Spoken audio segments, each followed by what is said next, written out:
ಬಯಸಿದ ಸ್ತ್ರೀಯರು ನಿಮ್ಮ ಬಯಕೆಯ ಅನುಗುಣವಾಗಿ ನಿಮ್ಮ ಮಾತನ್ನು ಕೇಳಬೇಕು.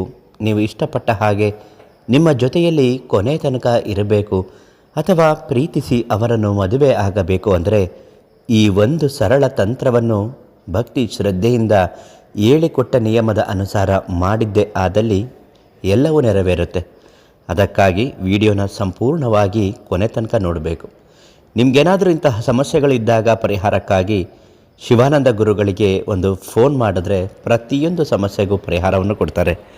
ಇನ್ನು ವಿಚಾರದಲ್ಲಿ ಈಗಾಗಲೇ ನಾವು ತಿಳಿಸಿರುವ ಹಾಗೆ ನೀವು ಬಯಸಿದ ಸ್ತ್ರೀ ನಿಮ್ಮ ಮಾತನ್ನು ಕೇಳಬೇಕು, ನೀವು ಇಷ್ಟಪಟ್ಟ ಹಾಗೆ ಅವರು ನಿಮ್ಮ ಜೊತೆಯಲ್ಲಿ ನಡೆದುಕೊಳ್ಳಬೇಕು ಅನ್ನೋದಾದರೆ ಈ ಒಂದು ಪರಿಹಾರ.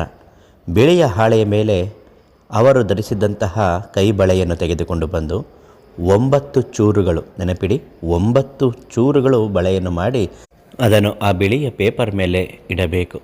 ಹಳದಿ ದಾರದಿಂದ ಬಿಗಿಯಾಗಿ ಕಟ್ಟಿ ನೀವು ಕಾಮೇಶ್ವರಿ ದೇವಿಯನ್ನು ನೆನೆಯುತ್ತಾ ನಿಮಗಿರುವಂತಹ ಬಯಕೆಯನ್ನು ದೇವಿಯ ಮುಂದೆ ಹೇಳುತ್ತಾ ಆ ಬಯಕೆ ಆ ಸ್ತ್ರೀಯಿಂದ ನನಗೆ ನೆರವೇರಬೇಕು ಅಂತ ಭಕ್ತಿಯಿಂದ ಸಂಕಲ್ಪ ಮಾಡಿ.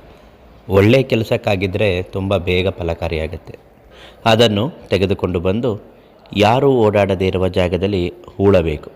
ಇದನ್ನು ಮಾಡಿದ್ರೆ ಖಂಡಿತವಾಗಿಯೂ ನೀವು ಅಂದುಕೊಂಡಂತಹ ಕಾರ್ಯಗಳು ಆಗುತ್ತೆ. ಅಷ್ಟು ಸುಲಭವಾಗಿ ಆಗುತ್ತಾ ಗುರುಗಳೇ ಅಂತ ಅನ್ಬಹುದು. ಅದಕ್ಕೂ ಕೂಡ ಒಂದು ನಿಯಮವನ್ನು ಹೇಳ್ಕೊಡ್ತಾರೆ. ಭಕ್ತಿಯಿಂದ ಹೇಗೆ ಯಾವ ಮಂತ್ರವನ್ನು ಆಕರ್ಷಣೆಯನ್ನಾಗಿ ಮಾಡಿಕೊಳ್ಳಬೇಕು ಅನ್ನುವುದು.